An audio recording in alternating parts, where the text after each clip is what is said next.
What's going on, everybody? Sean Ross here, and welcome back, guys, to another review to the manga for My Hero Academia, where I will be talking about and discussing chapter 183, entitled Culture Festival All Day Long.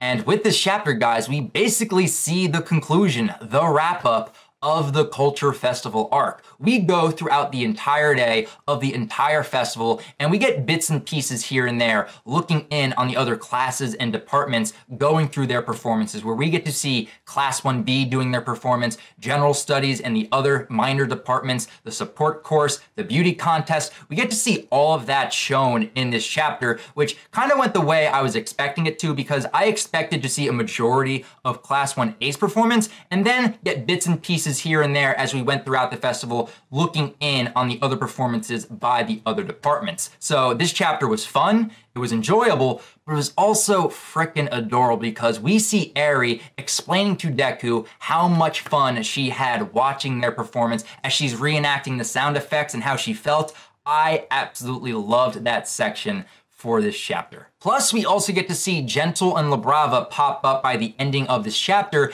and I believe Horikoshi might be hinting at a possible redemption arc for those two characters. So there's some interesting things to discuss with chapter 183, but before I even talk about the events of this chapter, the first thing that I really want to bring up and talk about has to do with the artwork, because the artwork looked great in this chapter. It was complete, which is kind of the opposite of what we had last chapter with 182, because we had sketches and incomplete panels, which I think this really goes to emphasize that that was a rare occurrence due to Golden Week and the tight deadlines that Horikoshi had to meet. So I just wanted to bring that up once again, just to emphasize that chapter 182 concerning the artwork was a rare occurrence.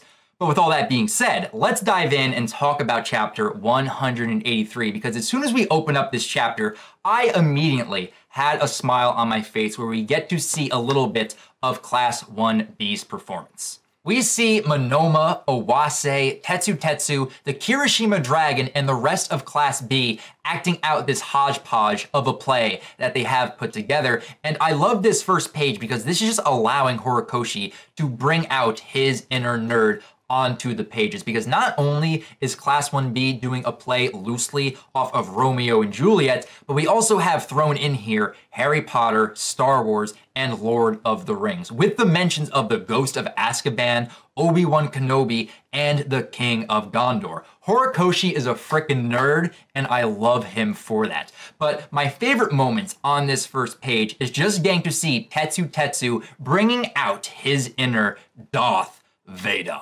No, I am your father.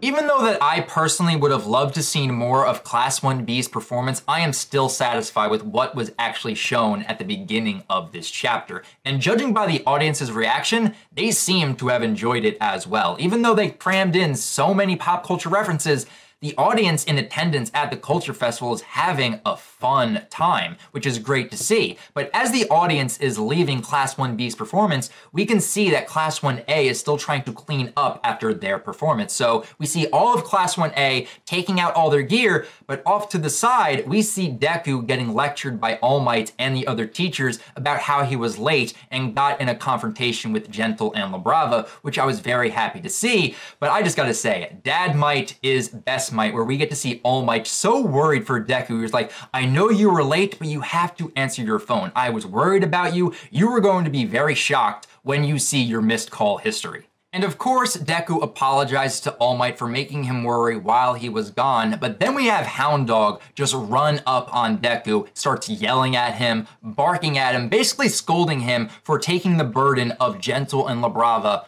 on his own. And I'm really glad that Hound Dog brought this up during this section, because he actually makes some pretty fair points where he's pointing out to Deku, just because you have a provisional hero license does not mean you can just put everything on your shoulders. Rely on others. Rely on the other pro heroes, because we too are here to protect the peace. So I am glad that Hound Dog brought that up, even though he is just barking all of this at Deku. But once he gets his point across, he just throws Deku up in the air and he's like, okay, go enjoy the rest of the festival, and then proceeds to pounce on All Might. And that is the ending of that section.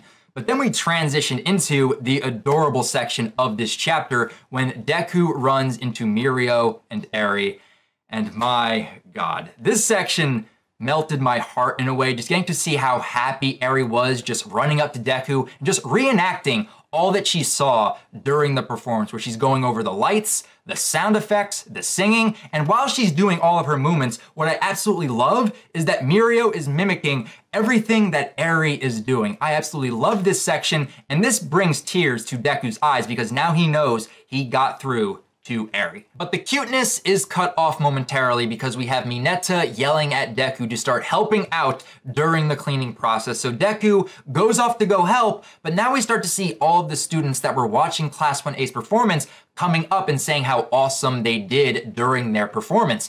And Bakugo has a very satisfying moment within this section because even the students that were hating on them beforehand came up, swallowed their pride, and basically said, "You guys did an awesome job with your concert." And we just see this smug look come over Bakugo, and he's like, "That's right, we won, we killed them with our sound." So I love getting to see that satisfying moment coming with Bakugo because not only was he a team player during the concert, but he got to prove to everyone, it's like, we're doing this for you guys, and we're gonna make sure that you're going to have a damn good time at our concert. So I really did enjoy getting to see that coming from Bakugo. But then it's from this point in the chapter where we start to blitz through the other events at the festival. We go through the beauty contest where we get to see Kendo doing martial arts. Babimi brings out this giant tank of herself, which I don't know how that's supposed to help in a beauty contest. But then we see Hado floating in the air and doing a dance where she basically looks like this majestic fairy, and she ends up winning the beauty contest, having a crown and all. And I know many people who are fans of Hado are gonna start crowning her best girl with that picture in this chapter. And as we make our way through the rest of the Culture Festival in this chapter, we just see everybody having a fun time. We see Todoroki and Ida putting their faces through cardboard cutouts. We see Bakugo about to win Ninja Warrior at UA. We even see Hatsume Mei showing off her fantastic babies to all of the corporations in attendance.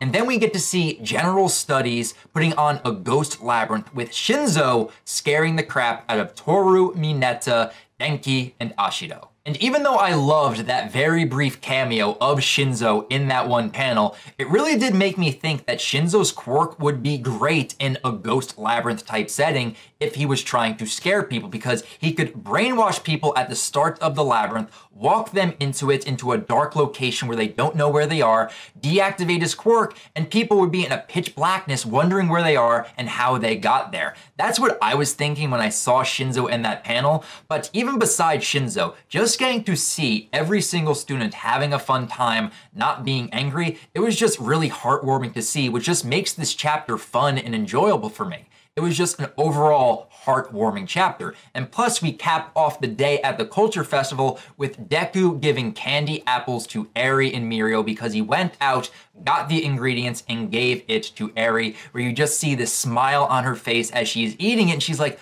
"Ah, it's even sweeter than I could imagine." And she just says goodbye for the day. Aizawa tells her, "You will be seeing them again very soon, don't you worry." So we're getting confirmation that Eri will be back soon. Maybe not now, but in the near future we will see her, which is a great clarification to have. And just getting to see Deku waving her off as she is just leaving the Culture Festival, having a fun time and just smiling ear to ear, that is great to see. So as Eri, Mirio, and Aizawa leave, we see Deku begin to look at his hand. He begins to flick at his fingertips, and he's thinking about Gentle and La Brava. And here is where we transition over to the police station where the two are being interrogated. But the interesting thing about this interrogation is that Horikoshi is kind of giving us hints at a possible redemption arc for Gentle and La Brava. Because when it comes to La Brava's interrogation, the police are kind of praising her for her hacking abilities. They are looking at her skills and are like, "You learned this all on your own? Why wouldn't you want to use these skills for the sake of the world?" But La Brava's just sitting there like, "I only want to use these skills for Gentle's sake." And then when you go over to Gentle's interrogation as he's being talked to by this gorilla in a suit, which has a joke in there somewhere, the guy's looking at him kind of with pity, where he's not viewing him as a villain, and he knows damn well that La Brava was not brainwashed. She is just head over heels for Gentle. But I like the conversation that takes place because he's kind of giving hints at a redemption arc. Like, you can always, bounce back. You could reclaim your lives. You can rebuild, because the people that don't want to rebuild their lives are lazy bastards with no motivation.